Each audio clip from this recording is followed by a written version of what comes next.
a visitar a las hijas de la tierra. Y cuando la vio Siquem, hijo de Hamor Heveo, príncipe de la tierra, se la llevó y se acostó con ella y la violó. Y él se prendó de Dina, hija de Jacob, y amó a la joven y le habló tiernamente. Entonces Siquem habló con su padre Hamor diciendo: consígueme a esta muchacha por mujer. Y Jacob oyó que Siquem había deshonrado a su hija Dina, pero sus hijos estaban con el ganado en el campo, y Jacob guardó silencio hasta que ellos llegaron. Entonces Hamor, padre de Siquem, salió a donde Jacob para hablar con él. Los hijos de Jacob regresaron del campo al oírlo, y aquellos hombres se entristecieron y se irritaron en gran manera porque Siquem había cometido una infamia en Israel, acostándose con la hija de Jacob, pues tal cosa no debe hacerse. Pero Hamor habló con ellos diciendo: el alma de mi hijo Siquem anhela a vuestra hija, os ruego que se la deis por mujer. Enlazaos con nosotros en matrimonios, danos vuestras hijas y tomad las nuestras para vosotros. Así moraréis con nosotros y la tierra estará a vuestra disposición. Habitad y comerciad y adquirid propiedades en ella. Dijo también Siquem al padre y a los hermanos de ella: si hallo gracia ante vuestros ojos, os daré lo que me digáis. Pedidme cuanta dote y presentes queráis, y os daré conforme a lo que me digáis, pero dadme a la joven por mujer. Pero los hijos de Jacob respondieron a Siquem y a su padre Hamor, y les hablaron con engaño, porque Siquem había deshonrado a su hermana Dina. Y les dijeron: no podemos hacer tal cosa, dar nuestra hermana a un hombre no circuncidado, pues para nosotros eso es una deshonra.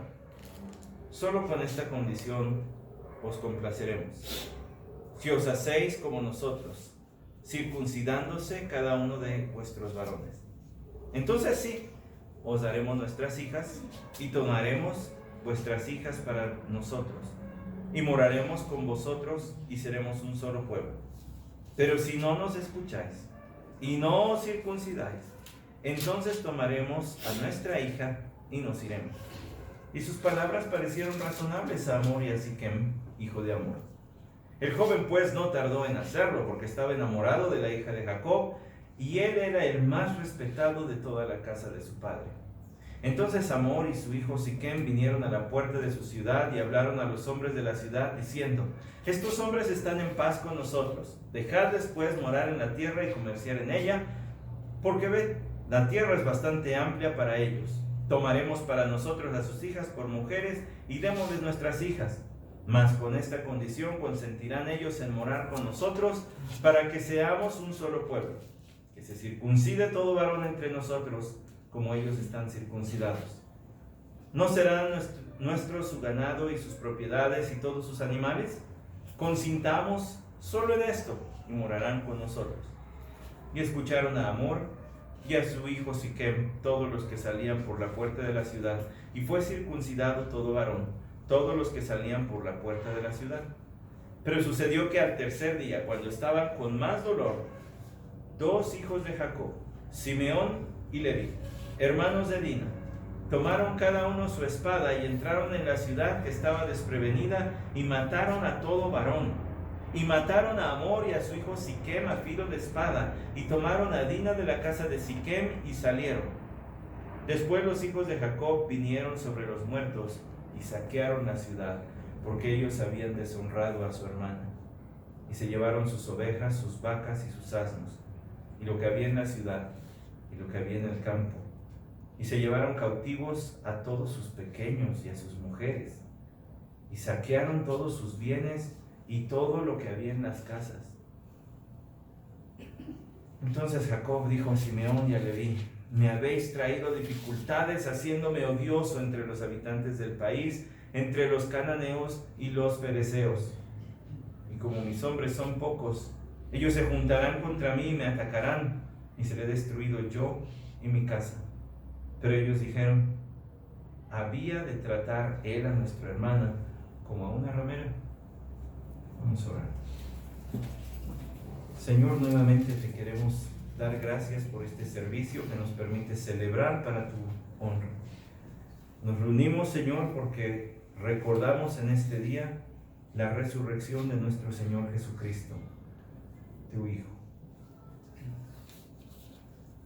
Gracias, Padre, por su vida, por su sacrificio en la cruz, por su resurrección, la garantía de nuestra vida eterna, de nuestra justificación.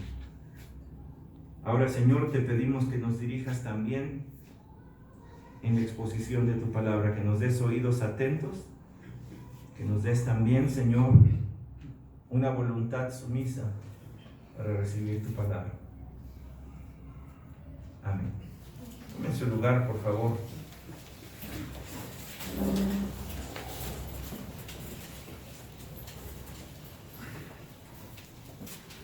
Este es un pasaje sumamente sensible por muchas razones. Y yo creo que usted podría fácilmente identificar hacia dónde voy. Hablar de una violación a una joven no es un tema que deba lanzarse al aire así como así. Es un tema delicado. Hablar de asesinatos es otro tema delicado. Hablar de robo es otro tema delicado. Quizá este último un poco más sencillo de tratar, porque el robo no necesariamente implicaría muerte, no siempre lo implica. Pero la violación a veces deja secuelas que llevan a las personas a vidas que parecen muertes en vida, con mucho dolor, con mucha tristeza, con mucha culpa. Generalmente la víctima de una violación siente mucha culpa y vergüenza a pesar de que es la víctima. A pesar de que el que cometió el acto vergonzoso, deshonroso, canalla, pues fue el agresor. Sin embargo, yo le tengo algunas, no es desconocido para nadie, basta comprender la tele a la hora de las noticias, pero solamente para que vea la agudeza de lo que vivimos en nuestra ciudad.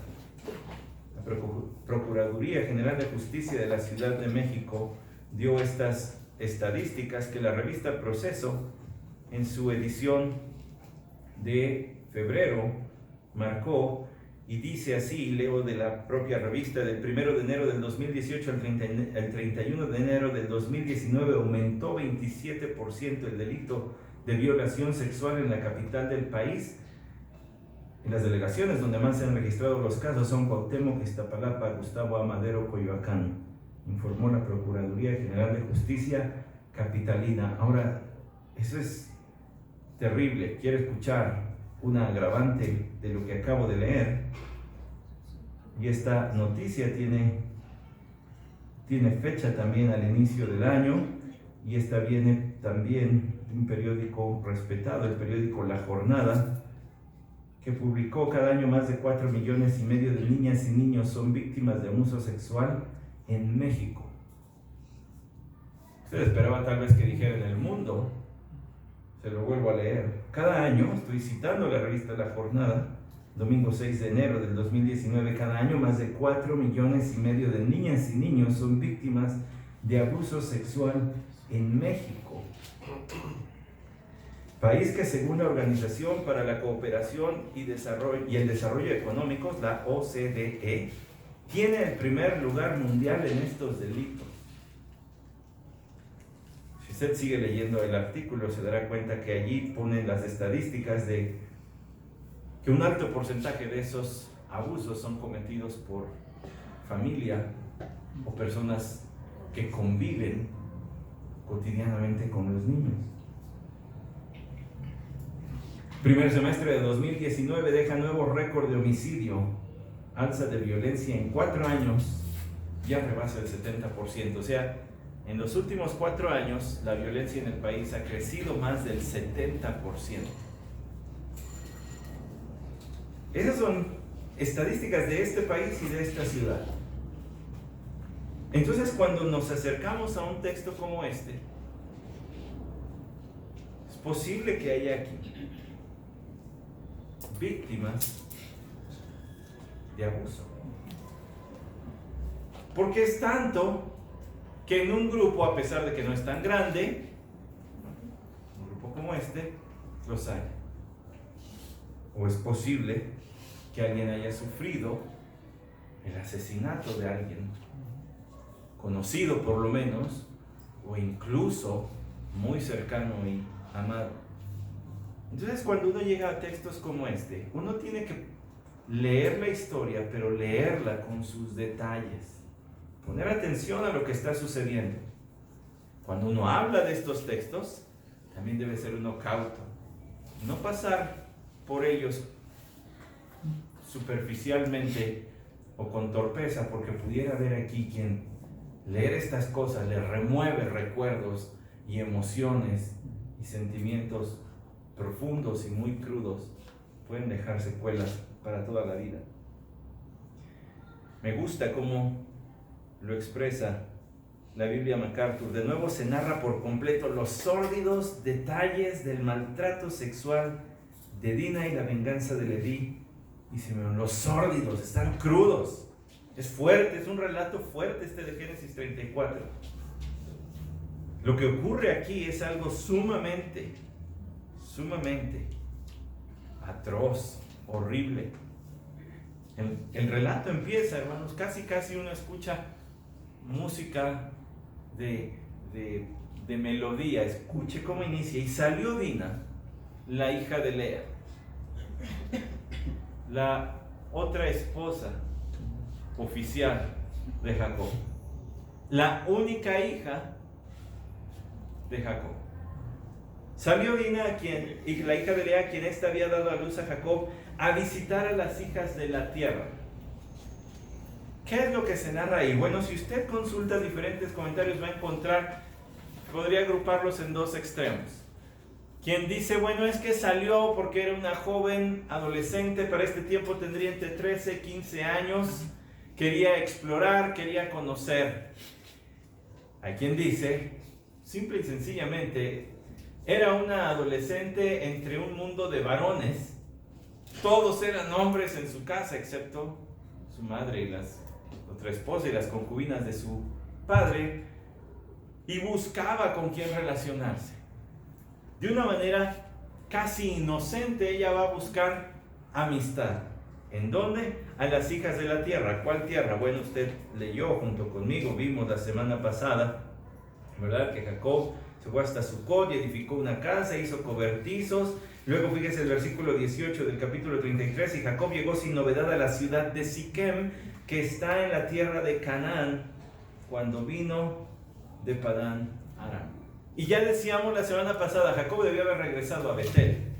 Él debía ir a Betel, pero se fue a otro lado. No confiaba, no tanto en Esaú, sino en Dios, quien le había prometido la noche anterior que lo iba a cuidar. Nuevamente se lo había reafirmado. Esas palabras me recuerdan otras palabras que usted tal vez ya le sonaron en su mente. Eso de que vino cerca de la ciudad. ¿Quién? De Lot. Exacto, de Lot. ¿Por qué no me acompaña de regreso? Nada más rápido. Se regresa a Génesis capítulo 13. Versículos 12 y 13. Abraham se estableció en la tierra de Canaán, en tanto que Lot se estableció en las ciudades del valle, y fue poniendo sus tiendas hasta Sodoma. ¿Se acuerda de Lot? Él escogió irse hacia ese lado porque la tierra era muy buena. Parecía el Edén. Parecía, ya no era igual. Parecía.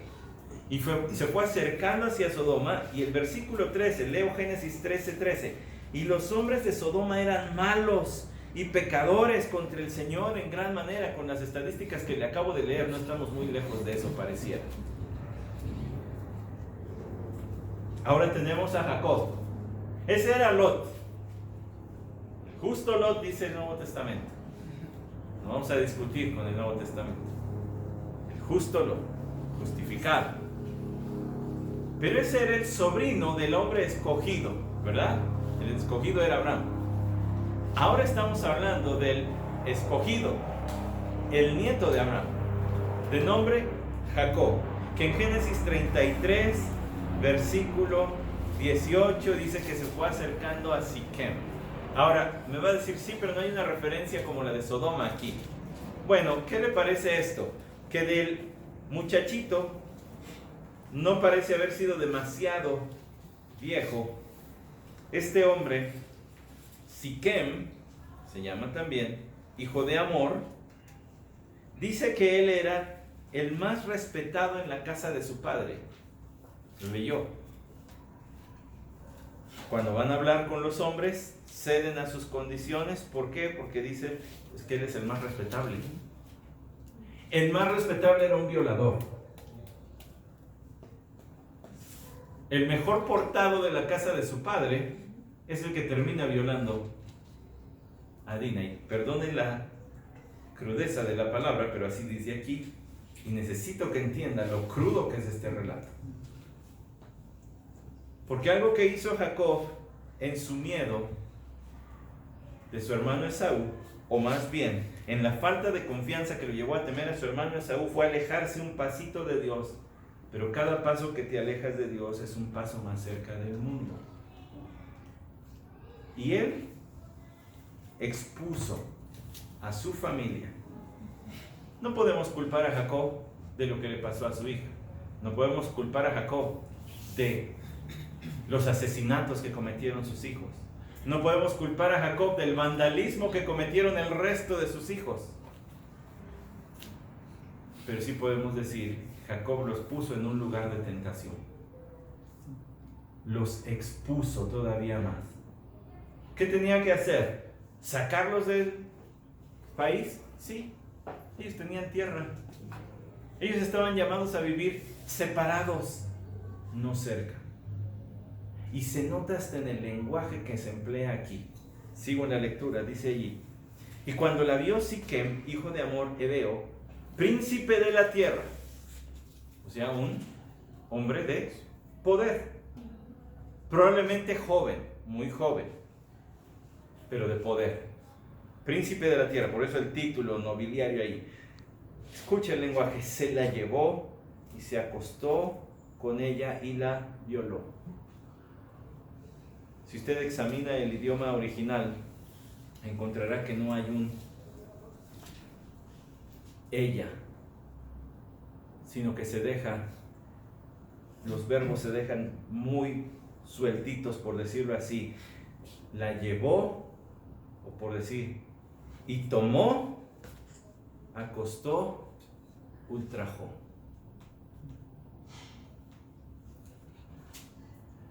¿Por qué se deja de esa forma? Para mostrar la violencia que sufrió Dina. De hecho, la palabra que se traduce allí, violó, en otros textos se traduce como humillar.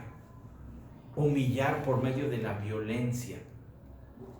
Este es un depredador sexual, así como se oye.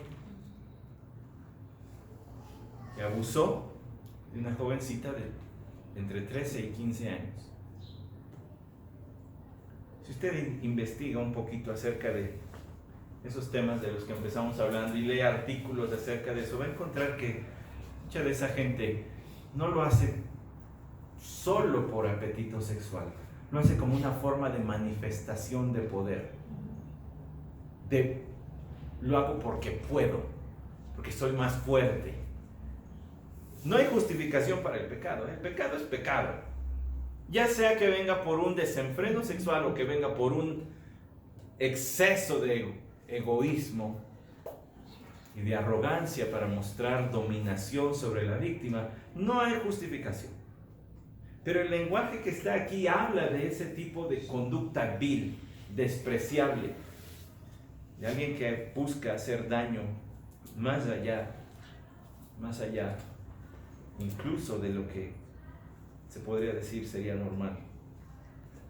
Y el versículo 3 viene una cosa muy cínica, ¿no cree? Y él se prendó de Dina, hija de Jacob, llamó a la joven y le habló tiernamente. No sé si usted le dan ganas de darle un cachetadón a este Siquem, pero mínimo, ¿no? Un cachetadón.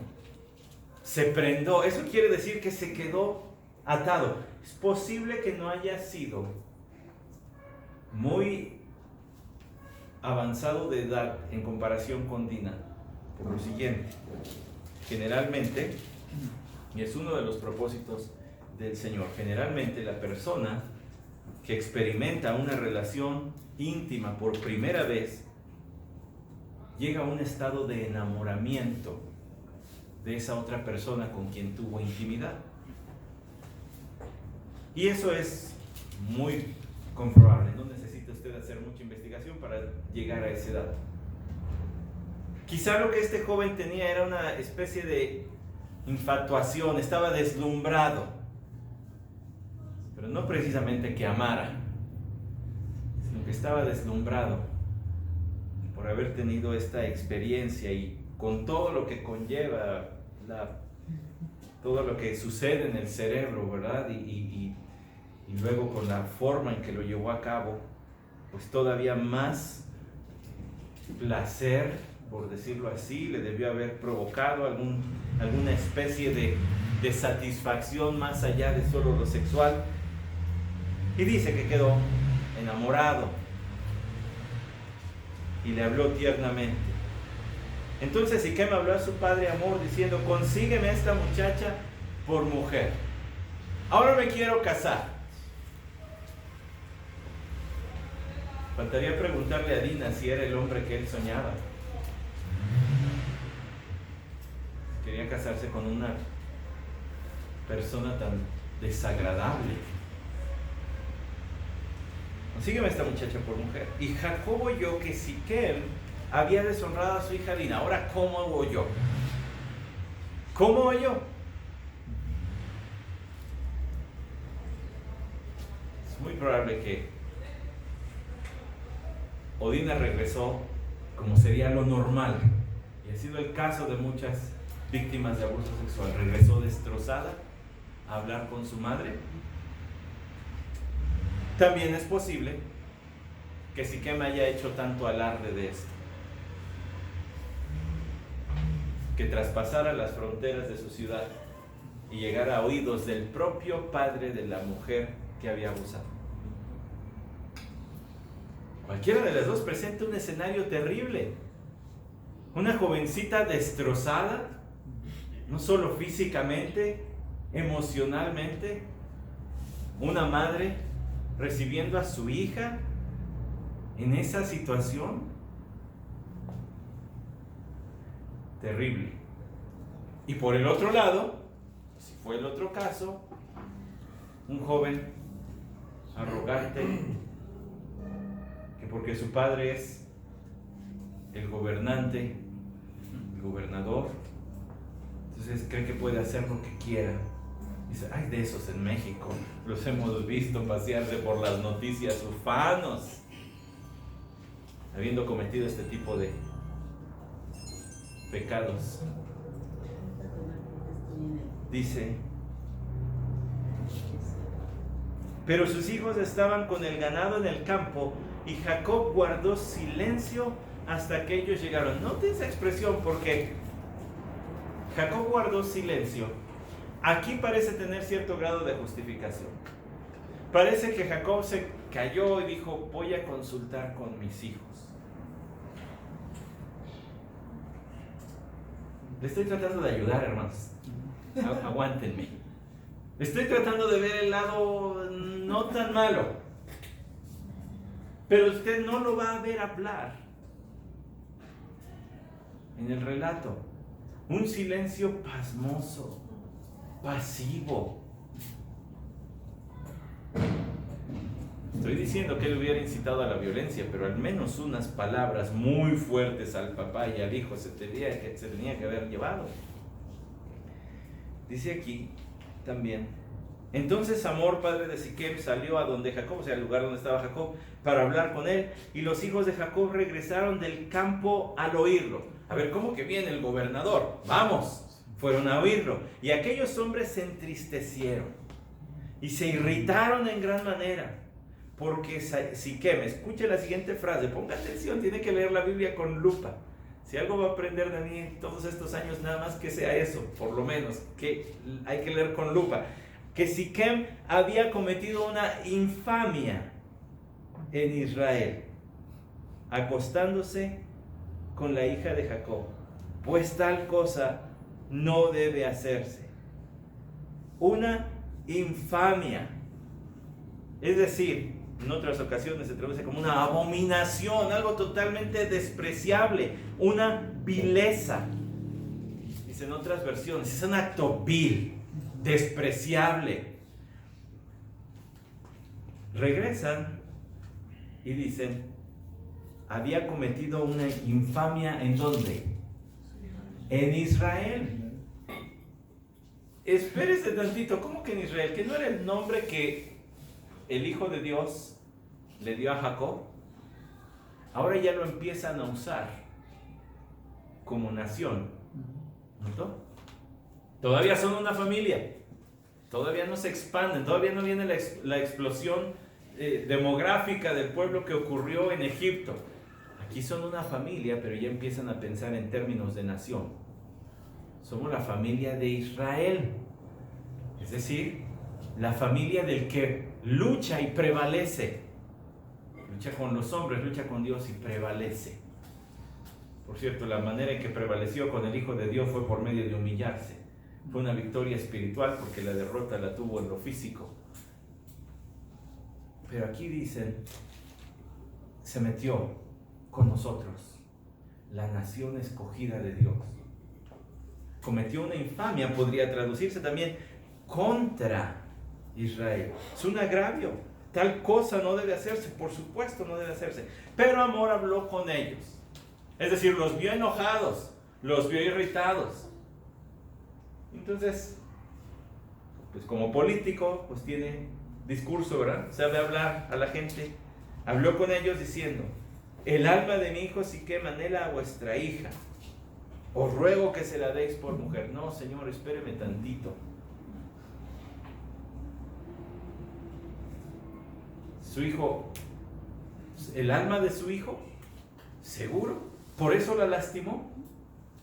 ¿Por eso abusó de ella? Pero es político. Era un chiste ese, hermano. Os ruego que se la deis por mujer. Enlazaos con nosotros en matrimonios. Dadnos a vuestras hijas y tomad las nuestras para vosotros. A él le parece algo muy normalito. Y le parece una buena idea que ahora hay que juntar y mezclar los pueblos. Pero este pueblo no se puede mezclar. ¿Recuerda?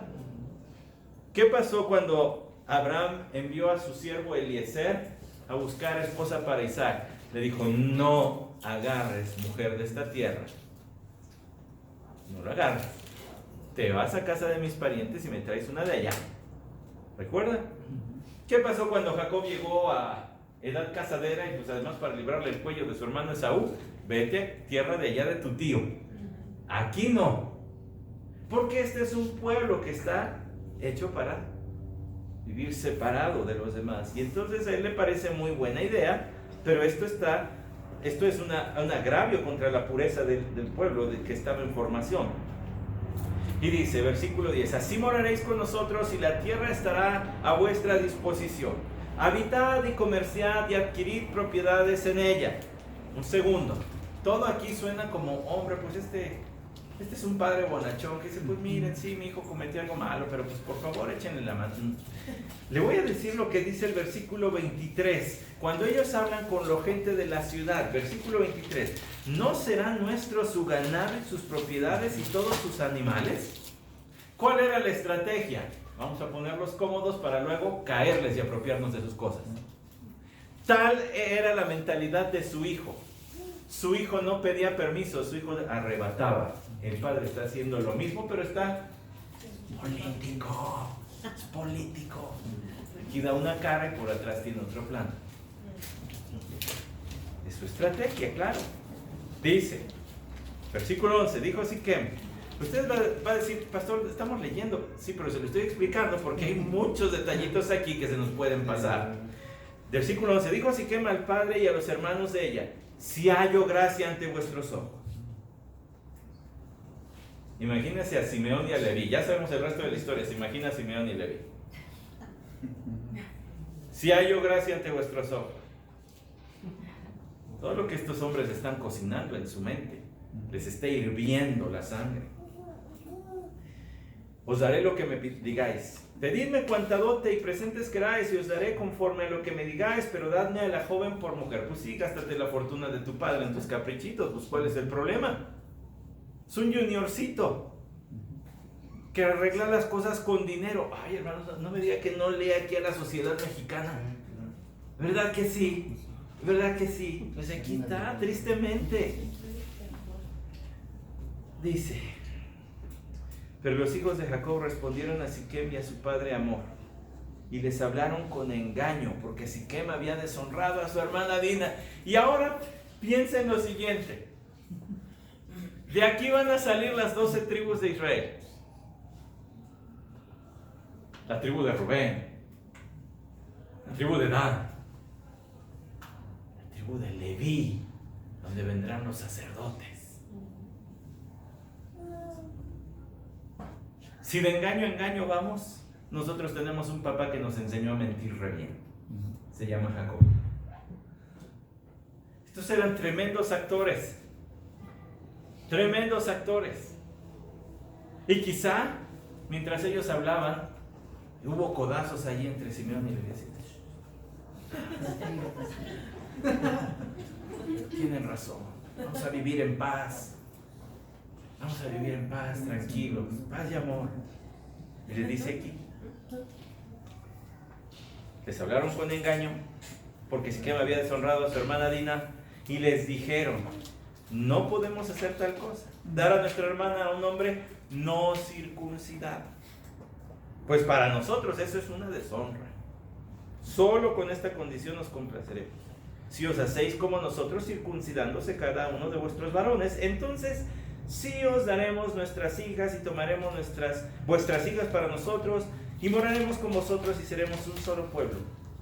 Pero si no nos escucháis y no circuncidáis, entonces tomaremos a nuestra hija y nos iremos. Ahora, ¿usted recuerda este rito de la circuncisión? Era una marca en la carne, ¿verdad?, en el miembro varonil, pero que distinguía al pueblo como separado. No eran el único pueblo que lo practicaba, pero para ellos tenía ese significado de: así nos identificamos los que hemos sido escogidos pueblo de Dios. Había otros pueblos que practicaban este ritual, como diría el comentarista S. Lewis Johnson. Había otros pueblos que lo practicaban para dar a señalar que el varón había llegado a edad casadera. Fin de la cita.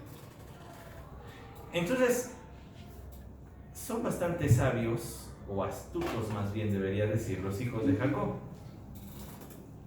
Tal vez conocían las costumbres del lugar, tenían ya para este tiempo algunos años viviendo ahí.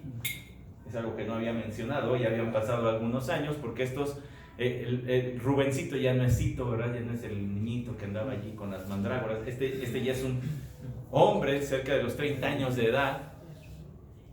Su hermana ya tiene 15, 13, 15. Pero estos ya son hombres, estos ya saben lo que hacen. Ahora le digo algo al respecto de esto. Esta era la señal, la circuncisión era la señal para ellos, pero ellos sabían lo que ocurría. Ellos sabían que el momento más intenso de dolor no era al momento de la cirugía, sino después.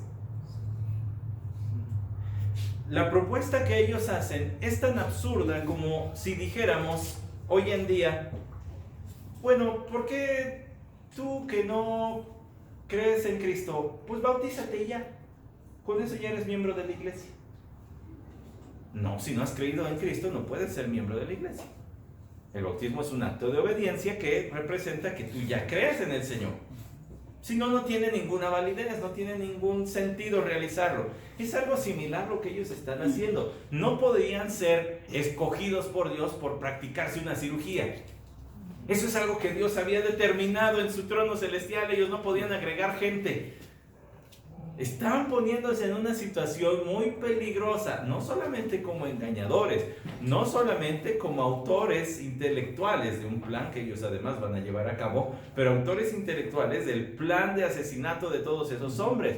También se están poniendo en problemas delante del Señor en el sentido de que están ofreciendo una señal como si fuera cualquier cosa. Y que a oídos de estos extraños, Siquem, el tipo canalla, y su padre, pues no suena tan desconocido, porque dicen, bueno, hay pueblos que practican eso, porque es costumbre antes de casarse. Pues órale pues, para que ya se case el muchachito. Ahora, todo el mundo. Si no, no. Si no nos escuchan, nada. Versículo 18. Y sus palabras parecieron razonables, Amor y Siquem. Les pareció razonable porque no era desconocida la costumbre. Hijo de Amor, el joven, pues, no tardó en hacerlo, porque estaba enamorado de la hija de Jacob, y él era el más respetado de toda la casa de su padre. ¿Cómo andaría la sociedad si los que estaban en el poder tenían este tipo de vidilla y el más respetado terminó siendo un predador sexual? ¿Cómo estaría la cosa? Ahora, no es culpa de Jacob lo que él hizo, no es culpa de Jacob lo que luego hicieron sus hijos, pero él expuso, los puso en charola de plata. Dice además, versículo 20: entonces Amor y su hijo Siquem vinieron a la puerta de su ciudad y hablaron a los hombres de la ciudad, diciendo, la puerta de la ciudad, usted ya sabe, es donde se reunían para tratar asuntos. Estos hombres están en paz con nosotros. Dejadles pues morar en la tierra y comerciar en ella, porque ved, la tierra es bastante amplia para ellos. Tomemos para nosotros a sus hijas por mujeres y démosle nuestras hijas. Mas solo con esta condición consentirán ellos en morar con nosotros, para que seamos un solo pueblo, que se circuncide todo varón entre nosotros, como ellos están circuncidados. Aquí viene el plan. Aquí viene el doble discurso. La lengua viperina, dice el Nuevo Testamento. No será nuestro su ganado y sus propiedades y todos sus animales. Consistamos solo en esto y morarán con nosotros. Déjenlos estar aquí, que se pongan cómodos y luego les caemos encima. Y nos apropiamos de todas sus cosas. Está lleno de engaño aquí. Ni los hijos de Jacob se salvan. Y Jacob no dice nada. No dice nada. Cito también al comentarista es Louis Johnson cuando él dice, quizá Jacob nunca pudo olvidar este episodio de su vida. Y su silencio más bien era reflejo de su sentido de culpa. Si yo me hubiera ido a Betel, espérate Jacob, lo que falta. Ahora tus hijos se van a convertir en asesinos. ¿No cree que cuando nace un bebé está la esperanza a tope? ¿Qué irá a hacer? ¿Verdad? Y vienen todas las ideas. Bueno, pues siendo mujercita no jugará para los Vaqueros de Dallas, pero a ver si surge uno por ahí, ¿verdad? Bueno, traductora de la Biblia, eso sí puede hacer, ¿verdad? Yo no creo que Jacob, cuando nacía cada uno de sus hijos, dijera, ay, ojalá este sea asesino. Ojalá un día se mate a todos en un pueblo, él así. No creo que haya pensado de esa manera, y está a punto de ocurrir. Por eso llegamos aquí, siguiente versículo, el 24. Y escucharon a Amor y a su hijo Siquem todos los que salían por la puerta de la ciudad, y fue circuncidado todo varón. Todos los que salían por la puerta de la ciudad. Pero sucedió que al tercer día, cuando estaban con más dolor, dos hijos de Jacob, Simeón y Leví, hermanos de Dina, tomaron cada uno su espada y entraron en la ciudad, que estaba desprevenida, y mataron a todo varón. Ojo, a todo varón, por lo que leemos después, que llegaron los otros a tomar esclavos. Todo varón quiere decir todo varón que podía pelear. Y si usted toma en cuenta que en esos tiempos había que defenderse, es posible que todo varón que podía pelear pudiera estarse hablando de una edad cercana a los 13 o 15 años también. Llegaron a matar niños. jóvenes, adultos, porque los encontraron en un estado de desventaja, en discapacidad. No estaban en capacidad de defenderse, lo cual constituye todavía una agravante para el asesinato, porque se tomó vidas que ni siquiera podían haber hecho nada por ellos mismos. Ahora, hermano, leemos muy fácil las noticias y tristemente nuestra mente está siendo educada para no espantarse de la violencia en la que vivimos. Nos están educando, nos han venido soltando de a poquito la violencia para que ahora ya no nos sorprenda. El otro día teníamos las noticias en casa, contamos 10 minutos de noticias, mi esposa y yo, solamente de asesinato. Con eso abría el noticiero, 10 minutos. Todavía ayer en la mañana estaba yo revisando estadísticas y cosas así para poderle dar ilustraciones. Todavía ayer me encontré 4 muertos por acá, 6 muertos por allá, una nueva balacera aquí, otra balacera por allá. Se nos ha educado la mente a no sorprendernos, pero piensen esto: ¿qué corazón debe tener una persona para tomar la vida de otro? El daño que provoca, no solamente el físico para que la persona muera, pero el daño que provoca a una cadena de personas alrededor de esa persona que resulta víctima. El dolor, el terror, la desprotección, si es de alguna manera uno de los proveedores o el proveedor de casa. Todas las consecuencias que eso va a tener como efecto dominó en la vida de aquellos que resulten afectados. ¿Cómo tiene que arder el corazón? Con razón, Santiago dice, ¿recuerda Santiago capítulo 4? Codiciáis y no tenéis, por eso cometéis homicidio. Sois envidiosos y no podéis obtener, por eso combatís y hacéis guerra. No tenéis porque no pedís. Porque la persona piensa que asesinando al otro su odio va a acabar. Y no acaba. Sigue. Porque ese no era el camino. Pues dice aquí, mataron a todo varón. A todo varón. Ese es el final del versículo 25. Por supuesto, el versículo 26 aclara y especifica: mataron a Hamor y a su hijo Siquem a filo de espada, y tomaron a Dina de la casa de Siquem, y salieron. Después, los hijos de Jacob, los otros, vinieron sobre los muertos, los otros 9, pues no había nacido Benjamín todavía.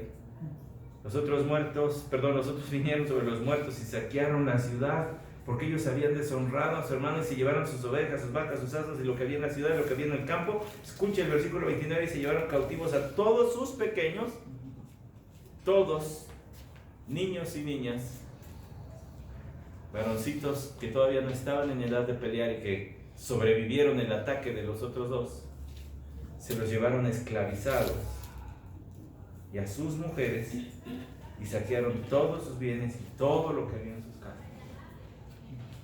Son rateros, son asesinos. Seguramente no es lo que soñaba Jacob cuando nacieron sus hijos. Entonces Jacob dijo a Simeón y a Leví: habéis traído dificultades haciéndome odioso entre los habitantes del país, entre los cananeos y los fereceos, y como mis hombres son pocos, ellos se juntarán contra mí y me atacarán, seré destruido yo y mi casa. Pero ellos dijeron: había de tratar él a nuestra hermana como a una ramera. No hay señales de remordimiento. Ellos piensan que hicieron lo justo. Su venganza sobrepasó el daño que habían recibido por mucho. Y ellos piensan en su mente: era correcto. Solamente hicimos lo que era necesario. ¿Qué decimos de todo esto? Por eso quería pintarle todo el escenario. toda la historia, que le fuera leyendo los detalles para que... ¿Qué decimos de esto? Bueno, hay varias cosas que podríamos decir. Notó que Siquem y Hamor, estos jerarcas extranjeros, nunca pidieron disculpas. Trataron de arreglar la cosa a billetazos. Nunca dijeron estuvo mal. Nunca lo mencionan en el relato. Notó que Jacob no abrió su boquita más que para decir: ya me armaron la revuelta, yo que quería vivir en paz, yo. No habla de Dina, su hija. No lamenta lo que sus hijos ahora son, sino solamente se preocupa de: ahora me van a venir a atacar y me van a exterminar.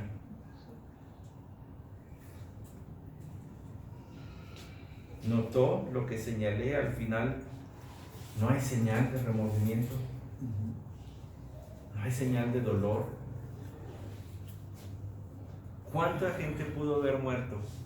No lo sabemos, pero se calculan fácilmente miles.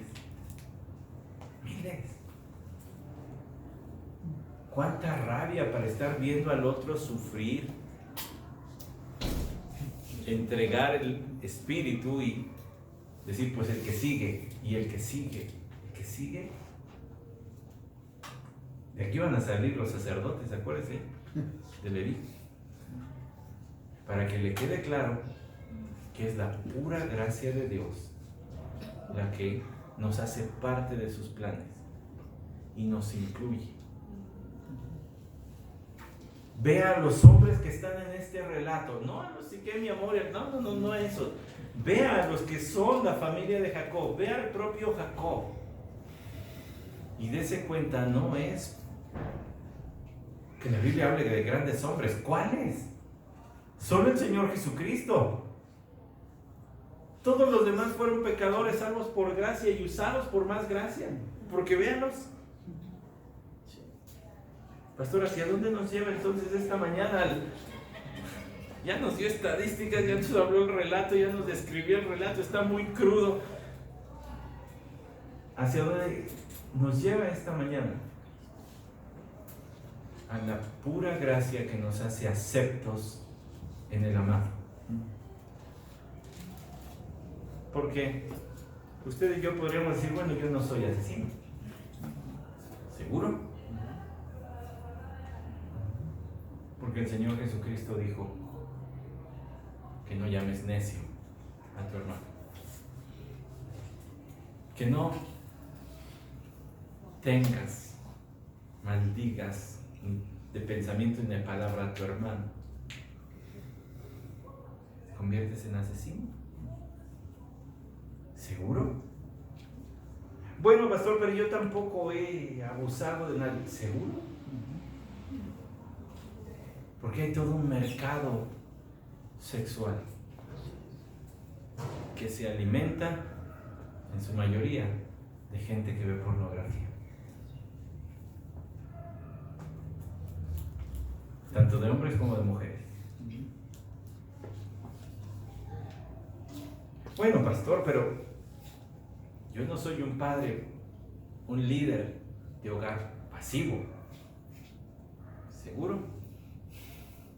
Ojalá que no. Porque las almas de los que viven en nuestro hogar, padres de familia, las almas de los que viven en nuestro hogar, dependen de nuestro trabajo como jefes de familia. No estoy haciendo a un lado a Dios, estoy diciendo que nosotros somos el instrumento humano de Dios en el hogar. Y Jacob, no le podemos achacar lo que él no hizo, pero sí podemos decirlo, pero puso a su familia en donde fueron tentados o donde estuvieron expuestos a mayor peligro. Bueno, nuestra situación es diferente. Ellos sí tenían un país que habitar y eran una familia escogida para vivir aparte Y nosotros no, ni modo que ¿a dónde nos vamos, pastor? No hay una isla vacía, ¿verdad? Allí de tierra virgen, donde nos vayamos todos a vivir y vivamos en una especie de sociedad utópica donde solamente entren creyentes.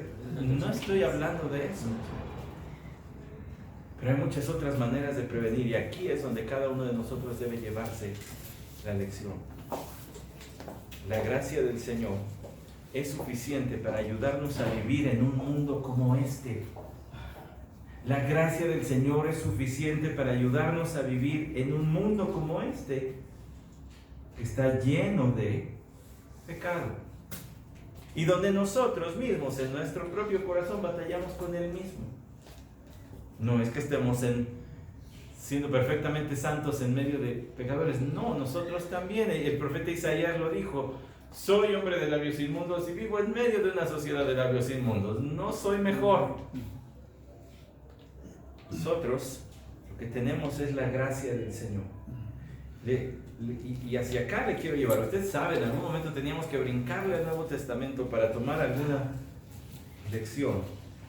Usted sabe lo que dice Juan capítulo 17, versículo 16 al 18. Es más, al 19. Ellos no son del mundo, como tampoco yo soy del mundo. Santifícalos en la verdad. Tu palabra es verdad. Como tú me enviaste al mundo, yo también les he enviado al mundo. Y por ellos yo me santifico, para que ellos también sean santificados en la verdad. Si este pueblo, esta familia, estaba destinada a convertirse en un pueblo, había sido llamado para ser diferente. Y tenían otras circunstancias y condiciones con las cuales podrían preservar la pureza de esa familia. Pero nosotros tenemos al Espíritu de Dios. Nosotros también estamos llamados a ser diferentes. Estamos llamados a ser diferentes en el sentido, no de que hagamos cosas diferentes o hablemos diferentes, sino que nuestros valores, nuestras metas y nuestro modo de pensar es diferente de quien no tiene a Cristo como Señor. Nosotros hemos hecho para otra cosa. Fuimos escogidos también por Dios, pero puestos en medio de una sociedad a brillar con la luz del Evangelio. Dice el versículo 16 de Juan 17, ellos no son del mundo, como tampoco yo soy del mundo. Nos identificamos con nuestro Señor en el sentido de que Él vino a vivir entre este mundo, pero no perteneció al mundo. No fue como el mundo. Nosotros, nacidos en este mundo, tampoco somos ya de este mundo. Hace rato leíamos una de las referencias a las que ahorita iremos, Romanos capítulo 12. Por medio de la transformación de nuestro entendimiento, dice el versículo 17, santifícalos en tu verdad. Santificar quiere decir apártalos, ponlos aparte. La palabra de Dios nos va poniendo aparte para Dios. Hace un rato yo le di una pista.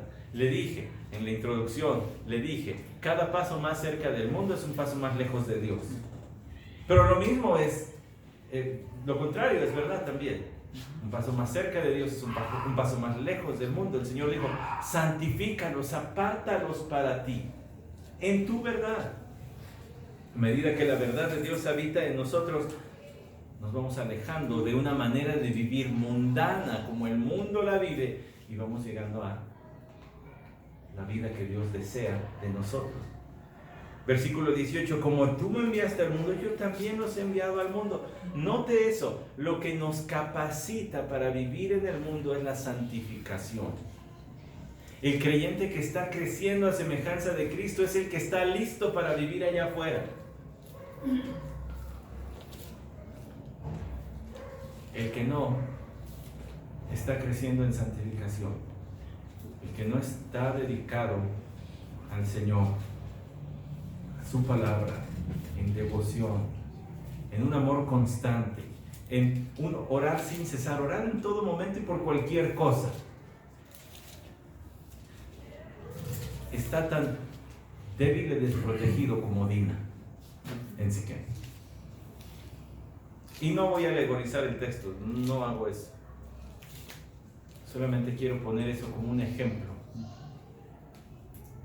El creyente que está creciendo es el que está en mejor capacidad de vivir allá afuera.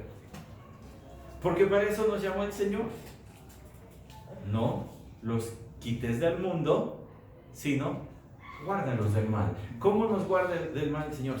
Por medio de la santificación, nos capacita para vivir allí. Es la capacitación misionera.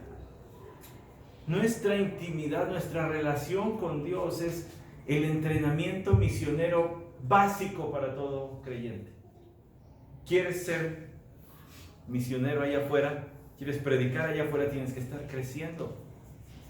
Ahora, eso no es de que, bueno, voy a esperar a crecer y entonces empiezo a evangelizar. No, ya salió otra vez la misma. No, a medida que vas creciendo, sigas testificando. Dice aquí, versículo 19, y por ellos yo me santifico para que ellos también sean santificados en la verdad. ¿Qué quiere decir que el Señor Jesucristo se santificó? Si Él era santo completamente, es santo completamente. ¿Qué quiere decir que se santificó? Lo que estaba diciendo es: yo mismo me aparto. ¿Me aparto para qué? Yo mismo me aparto para ir a la cruz, para que ellos también sean santificados. Yo me aparto, yo me consagro a la cruz, para que ellos también entonces tengan todo lo que requieren para ser santificados, para ser apartados para ti. A medida que crecemos, estamos siendo más apartados del mundo y acercados a Dios. Y hermano, y esta es una carrera contra la corriente. Si usted se descuida tantito, se lo lleva la corriente. Es como correr cuesta arriba. No puedes parar, tienes que seguir. Un pastor que ya alguna vez predicó aquí entre nosotros, bueno, más de una vez predicó aquí entre nosotros, porque es aficionado a correr, y aquí hay un corredor que podrá dar testimonio. Las pendientes, él dice, ese pastor, a ver qué dice Alberto. Las pendientes se toman a un paso y no se bajan. Si lo bajas, te gana y ya no puedes después. Se agarra un pasito y hasta que llegues arriba. ¿Es cierto o no? La vida cristiana es igual. Agarra la pendiente para arriba, agarra el paso y no lo aflojes o vas a empezar a retroceder. Jacob no se apartó, se acercó. Hay creyentes que así son. No quieren ver qué tan lejos pueden vivir del pecado, sino qué tan cerca pueden estar sin quemarse, o sin quemarse tanto. ¿Cuánto puedo coquetearle al mundo antes de que venga una consecuencia mayor? No, hermano, aléjate lo más que puedas. Vive entre el mundo, sé testigo de Cristo entre el mundo, pero también sé muy diferente del modo de pensar y de vivir del mundo. Por eso el entrenamiento básico, misionero de todo creyente es su relación con Dios.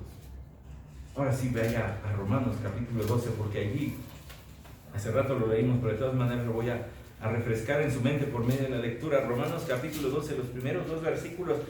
Por consiguiente, después de hablar de la gracia del Señor, desde el capítulo 1, del poder del Evangelio, de la justificación, bueno, del pecado en el capítulo 1, de la justificación, después de hablar también de la vida en fe en el capítulo 8, después de hablar de la elección divina del 9 al 11, Pablo dice: por consiguiente, en respuesta a lo que ya les dije, hermanos, os ruego por las misericordias de Dios que presentéis vuestros cuerpos como sacrificio vivo y santo.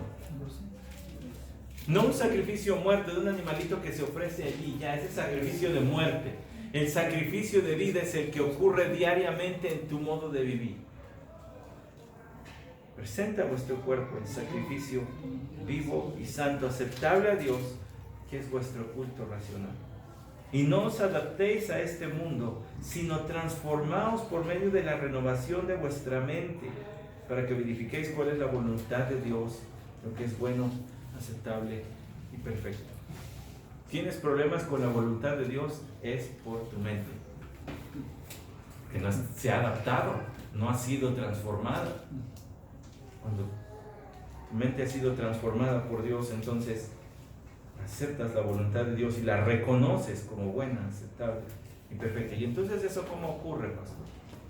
¿Eso cómo ocurre? ¿Cómo me alejo del mundo?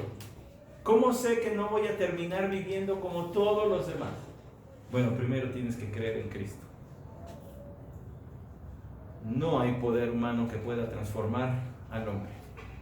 No es la fuerza de voluntad. Jamás lo ha sido, jamás lo va a ser. Es solamente el poder del Espíritu de Dios. Pero el Espíritu de Dios utiliza instrumentos que Él mismo ha provisto. Por ejemplo, la Biblia. Leer la Biblia y entender. No nada más leer por leer, leer y entender. Por ejemplo, la oración. Hablar con Dios y hablar de todo y hablar en cualquier momento.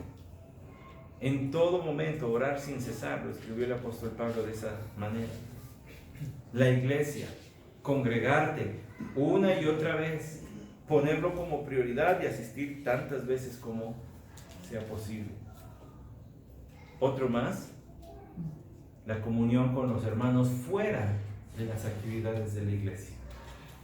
El convivir y pasar tiempo, el andar por la vida junto a ellos. Cuando se enferman, cuando están tristes, cuando tienen algo que celebrar, cuando es un día común, cuando hacemos un trabajo en común. Por ejemplo, el día que hicimos aquí el aseo en todas estas instalaciones, eso es vivir la vida con otros. También la cena del Señor, el dar tu ofrenda regularmente, es un acto espiritual. Alabar al Señor en conjunto o en lo personal y tantas otras maneras. Es la única forma. Antes de que, como Jacob, irreversibles. Lo que sucedió con su hija Dina no tenía vuelta para atrás. Lo que hicieron sus hijos no tenía remedio. Hecho estaba. No había para más. Antes de que llegues allí, mejor, acércate al Señor. Empecé diciendo que este es un tema que puede resultar muy sencillo. Y no quisiera terminar este tiempo sin decir algo que pueda alentar a quienes entre nosotros hayan pasado o tengan a alguien muy cercano que ha pasado por estas cosas. No hay forma de tratar el tema de manera sencilla. No hay forma de decir algo que pudiera ser tan elocuente que satisfaga a todos y no deje por allí algún hueco en el corazón de alguien. Pero sí quisiera decir lo siguiente, esperando que sea de consuelo. Las palabras que el Señor le dijo al apóstol Pablo, espero que le ayuden. El apóstol Pablo tenía quizá algún mal físico que le aquejaba bastante. Posiblemente algo en sus ojos. En alguna de sus cartas dice: vean con cuán grandes letras os escribo, porque al parecer ya su vista estaba muy venida a menos. Hay quien ha especulado a decir quizá algo le supuraba en sus ojos, porque también dice en alguna otra ocasión: me recibieron muy bien y lejos de hacerme a un lado, me abrazaban, me recibían con todo cariño. Entonces quizá por ahí algo tenía, en alguna especie de infección muy fuerte o algo así que incluso supuraba. Hay quien dice que su mal, del que habla en el texto que voy a leer, era más bien el dolor que sentía por la iglesia de Corinto, que estaba plagada de problemas, y que él sabía que era más bien ya una actividad diabólica lo que estaba ocurriendo allí, y que los hermanos estaban luchando contra eso. Pero él pidió 3 veces al Señor. Ahora usted no se imagina al apóstol Pablo pidiendo 3 veces lo mismo. Un hombre de fe que oraba constantemente y que veía al Señor contestarle sus oraciones de manera oportuna y siempre de la mejor manera. Pues ¿por qué ha de pedir 3 veces por algo, no? Pues ya pedí, ya lo que sigue, ahora por otra cosa. Aproveche esa oración. Dice al margen de esto, pero creo que lo debe usted saber, porque le debe alentar. Dwight Robertson, el presidente de Forge, cita a su amigo Wesley L. Duell, que escribió libros enteros acerca de la oración. Que unas palabras de este hombre fueron, de Wesley L. Duell, fueron: cuando llegues al cielo y te des cuenta de cuántas oraciones respondió Dios, dirás, hubiera invertido más tiempo en orar cuando estaba allá abajo, en la tierra. Imagínense al apóstol Pablo, orando 3 veces por la misma cosa. Pero él dijo así, acerca de esto: 3 veces he rogado al Señor para que lo quitara de mí, su espina en la carne. Y Él me ha dicho, te basta mi gracia, pues mi poder se perfecciona en la debilidad. Por tanto, muy gustosamente me gloriaré más bien en mis debilidades, para que el poder de Cristo more en mí. Le dije, es un tema muy sensible. Perdonar a ese familiar, amigo, pariente, desconocido, no es tarea sencilla. No es algo fácil. No es algo que le puedas decir desde el púlpito, pues perdona.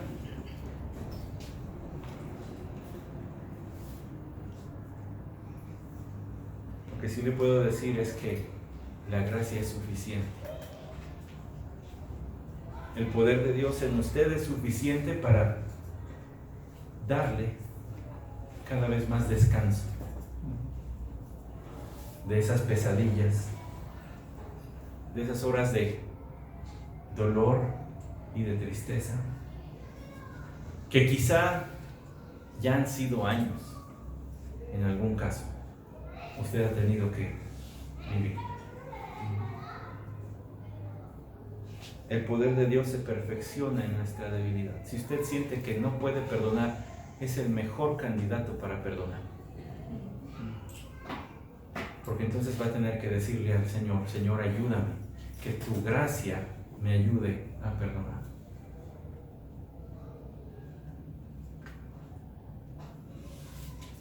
Dijo el apóstol Pablo, me gozaré en mis debilidades para que el poder de Cristo more en mí. Es un aspecto de la vida cristiana, del perdón, que suena sencillo, pero que se requiere del poder del Dios Todopoderoso para llevarlo a cabo. Porque hay cosas que no son fáciles perdonar. Y una de ellas sería el abuso sexual. Por eso le digo, quiero dejarle con eso. Y tengo mucho más que decir, al menos no desde este lugar, porque son temas delicados, que quizá merecerían otro tipo de acercamiento.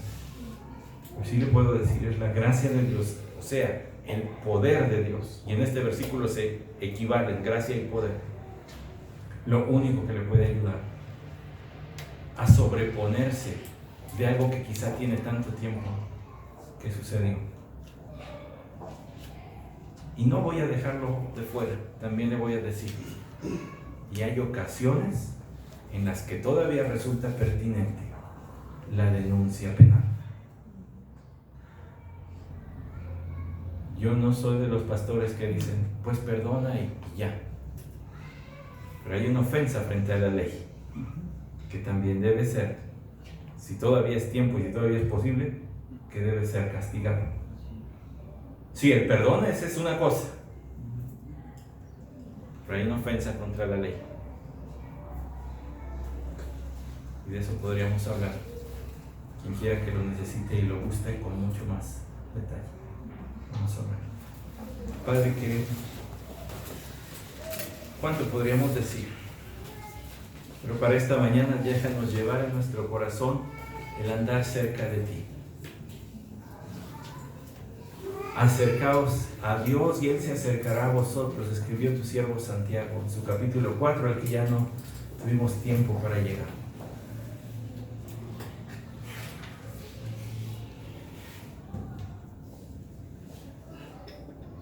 Jacob, tu siervo, tomó decisiones que quizá después lamento, que dejaron consecuencias, secuelas imborrables, están aquí en tu palabra. Señor, no dejes que coqueteemos con el pecado. Cada paso hacia el mundo es un paso lejos de ti. Ayúdanos a vivir cada vez más y más cerca de ti. Entre el mundo para dar testimonio, pero cerca de ti.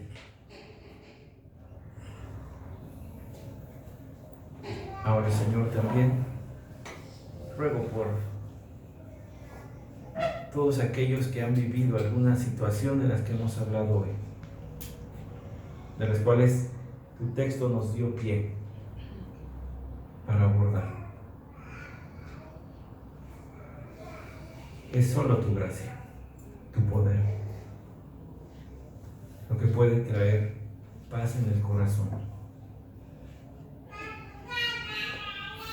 Y aunque haya recuerdos, porque son impactos tan fuertes que dejan recuerdos vívidos a lo largo a veces de toda la vida, tu poder es mayor que los recuerdos. Tu gracia es mayor. Y puedes dar gozo, y puedes cambiar las lágrimas y la vergüenza y la culpa en una alegría tal que den ganas de brincar y de bailar de gusto. Y tú no has cesado de ser poderoso. Tu capacidad de cambiar nuestros corazones sigue siendo la misma. No se va desgastando, no merma. Por eso quiero pedir especialmente en esta mañana, si hay alguien con esta necesidad, manifiéstate en su vida.